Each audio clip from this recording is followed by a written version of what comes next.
नमस्कार दोस्तों, स्वागत है आप सभी का नवीन स्टडी स्टाइल चैनल पे। जैसे कि आप लोग को पता है कि सुबह 8 बजे हम लोग डेली साइंस के 10 क्वेश्चन देखने वाले हैं। और इसमें किस किस का क्वेश्चन रहेगा, तो कभी हम फिजिक्स का क्वेश्चन देख लेंगे, कभी केमिस्ट्री का देख लेंगे, कभी बायो का देख लेंगे, कभी मिक्सअप भी देख सकते हैं। ठीक है, तो आप लोग डेली बेसिस पे साइंस के लिए यहाँ पे सुबह 8 बजे 10 क्वेश्चन का प्रैक्टिस कर सकते हैं, ताकि कोई भी एग्जाम में आप बैठेंगे तो उस दिन आपको साइंस पढ़ने की जरूरत नहीं पड़ेगा। यहाँ से डायरेक्ट क्वेश्चन आपको देखने को मिलेगा। यहाँ पे बहुत ही इंपॉर्टेंट क्वेश्चन हम लोग डील करने वाले हैं। ठीक है, तो चलिए स्टार्ट करते हैं। जैसे कि यहाँ पे पहला क्वेश्चन कह रहा है सौर स्थिरांक का मान होता है। सौर स्थिरांक का मान कितना होता है? ठीक है, ये आपको बताना है। इसका करेक्ट आंसर हो जाएगा आपका ऑप्शन सी, 1366 वाट पर मीटर स्क्वायर। ठीक है, 1366 वाट पर मीटर स्क्वायर इतना दिया रहेगा, या आपको दिया रहेगा 1.367 किलोवाट। किलोवाट भी दिया रहेगा, किलोवाट पर मीटर स्क्वायर। ठीक है, तो ये दोनों पॉइंट आप लोग ध्यान रखिएगा। किलोवाट में भी दिया रहेगा तो वहाँ पे पॉइंट आ जाएगा। ठीक है, नेक्स्ट क्वेश्चन देख लेते हैं। अगला क्वेश्चन आपका क्या पूछा गया है? अगला क्वेश्चन पूछा गया है निम्नलिखित में से कौन सा सूर्य की ऊर्जा का स्रोत है? मतलब सूर्य का ऊर्जा कैसे प्राप्त होता है? तो यहाँ पे करेक्ट आंसर हो जाएगा आपका ऑप्शन ए, नाभिकीय संलयन जो है ये सूर्य ऊर्जा का उदाहरण है। नाभिकीय संलयन के द्वारा ही हमें सूर्य ऊर्जा प्राप्त होता है। तो सूर्य ऊर्जा का स्रोत क्या है? नाभिकीय संलयन है। आप लोग याद रखिएगा। नेक्स्ट क्वेश्चन देख लेते हैं।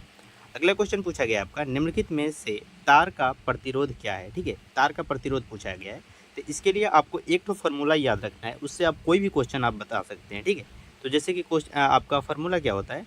फार्मूला होता है आपका V बराबर I इंटू आर। ठीक है, I इंटू आर होता है। ठीक है, यहाँ पे आपको पूछा है प्रतिरोध। प्रतिरोध मतलब रेजिस्टेंस R बोलते हैं, मतलब R आपको बताना है। तो देखिए यहाँ से आप क्या कीजिएगा, जैसे कि R को अकेला कीजिएगा तो इधर I गुना में इधर आएगा तो बट्टा में आ जाएगा, मतलब V बटा I बराबर R हो जाएगा। ठीक है, वही पूछा है कि R बराबर क्या होगा, तो V बटा I ऑप्शन सी यहाँ पे करेक्ट आंसर हो जाएगा। ठीक है, ऑप्शन सी। कभी I पूछेगा तब भी बता सकते हैं, V पूछेगा तब भी बता सकते हैं। V बराबर I इंटू आर होता है। ये ओम का नियम है, इसे ओम का नियम भी कहा जाता है। ठीक है, V बराबर I इंटू आर को। तो ये वाला पॉइंट आप लोग याद रखिएगा, ये फार्मूला बहुत ही इंपॉर्टेंट है और हर एक एग्जाम में यहाँ से क्वेश्चन पूछा जाता है। ठीक है, नेक्स्ट क्वेश्चन देख लेते हैं। अगला क्वेश्चन पूछा गया है निम्नलिखित में से किस तार में अधिकतम प्रतिरोध होता है? ठीक है, आपको बताना है कि किस तार में प्रतिरोध अधिकतम होता है। तो देखिए जो प्रतिरोध होता है ना, जिसको रेजिस्टेंस बोलते हैं, ये लेंथ के समानुपाती होता है। मतलब लेंथ जितना बढ़ेगा उतना प्रतिरोध भी बढ़ेगा। लेकिन ये जो प्रतिरोध होता है ये आपका क्षेत्रफल के वैध कर्मानुपाती होता है। क्षेत्रफल मतलब एरिया, क्रॉस सेक्शनल एरिया के वैध कर्मानुपाती होता है। ठीक है, मतलब क्षेत्रफल जितना कम रहेगा उसका प्रतिरोध उतना ही अधिक होगा। ठीक है, और क्षेत्रफल जितना ज़्यादा रहेगा उसका प्रतिरोध बहुत ही कम होगा। ठीक है, तो ये पॉइंट आपको क्लियर रखना है। ये दो पॉइंट के से आप लोग क्वेश्चन को इजीली कर सकते हैं। तो यहाँ पे क्या पूछा है, निम्नलिखित में से किस तार का अधिकतम प्रतिरोध होगा? ठीक है, तो देखिए सबसे लंबा तार है आपका ऑप्शन सी में 8 मीटर, मतलब यहाँ पे अधिकतम होगा। और इसका देखिए क्रॉस सेक्शनल एरिया जो दिया है 1 mm स्क्वायर। ठीक है, तो जब एरिया कम रहेगा तो उसका प्रतिरोध अधिक होगा, लेकिन एरिया ज़्यादा अगर ले लीजिएगा तो उसका प्रतिरोध क्या होगा, कम होगा। ठीक है, तो अधिकतम प्रतिरोध पूछा है तो 8 मीटर और 1 mm स्क्वायर का एल्युमिनियम तार का होगा। ठीक है, तो ऑप्शन सी यहाँ पे करेक्ट आंसर हो जाएगा। तांबा और एल्युमिनियम से हमको मतलब ही नहीं है, डायरेक्ट आप लेंथ देख के ही बता सकते हैं। 8 मीटर है तो लेंथ का समानुपाती होता है। ठीक है, और इसका क्रॉस सेक्शनल एरिया कम है, मतलब इसी का सबसे अधिक होगा। ठीक है, तो यहाँ तक आपको समझ में आया होगा। अब हम देखते हैं नेक्स्ट क्वेश्चन। अगला क्वेश्चन आपका क्या पूछा गया है।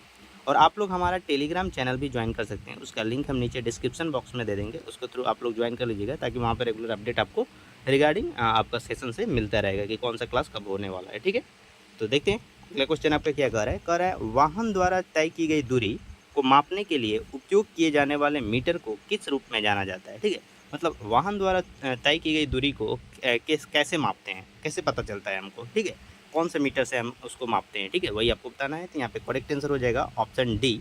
ठीक है, ओडोमीटर। ओडोमीटर जो है वो वाहन द्वारा तय की गई दूरी को मापने के लिए उपयोग किया जाता है, ओडोमीटर। ठीक है, आप लोग याद रखिएगा।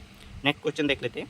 अगला क्वेश्चन पूछा गया है ऊष्मा हस्तांतरण जिसे माध्यम की आवश्यकता नहीं होती है क्या कहलाता है? मतलब जैसे कि देखिए ऊष्मा का संचरण एक पदार्थ से दूसरे पदार्थ में हो गया बिना किसी माध्यम से, तो उसको क्या बोलते हैं? ठीक है, जैसे कि ये हरा वाला पदार्थ से निकल के इसमें ट्रांसफ़र हो गया, ऊष्मा का हस्तांतरण हुआ बिना किसी माध्यम का अगर हुआ तो उसको क्या कहते हैं?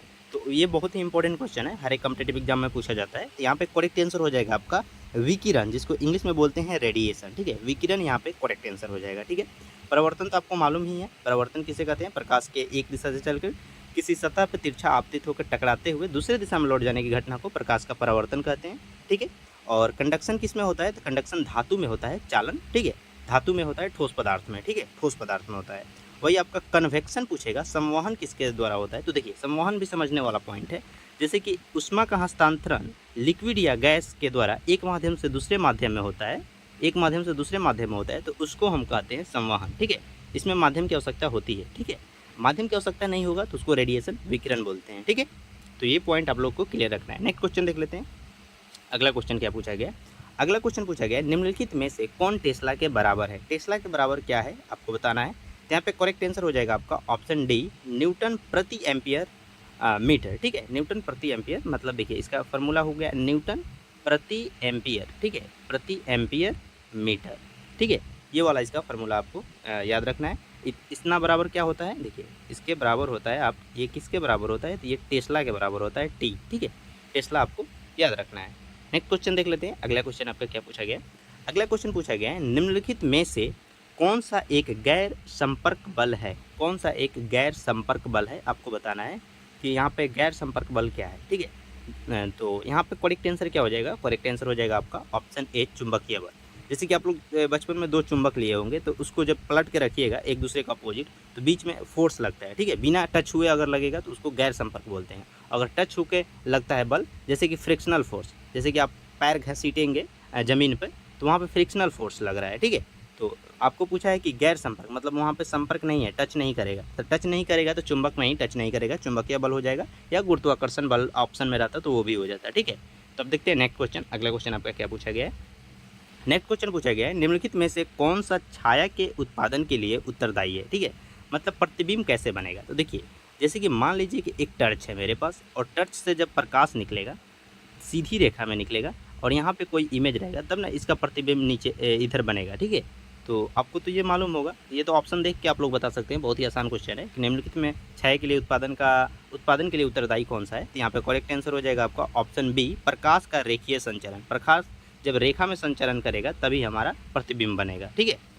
तो आपको इतना मालूम होना चाहिए। अब हम देखते हैं लास्ट क्वेश्चन। अगला क्वेश्चन आपको क्या पूछा गया, अगला क्वेश्चन पूछा गया एक्सरे से जुड़े गुणों में से एक यह है कि उन्हें विक्षेपित किया जा सकता है, मतलब एक्सरे जो होता है उसको कैसे विक्षेपित किया जा सकता है, एक्सरे, ठीक है। यहाँ पे करेक्ट आंसर क्या हो जाएगा, करेक्ट आंसर हो जाएगा आपका ऑप्शन डी, उपरोक्त में से कोई नहीं, ठीक है।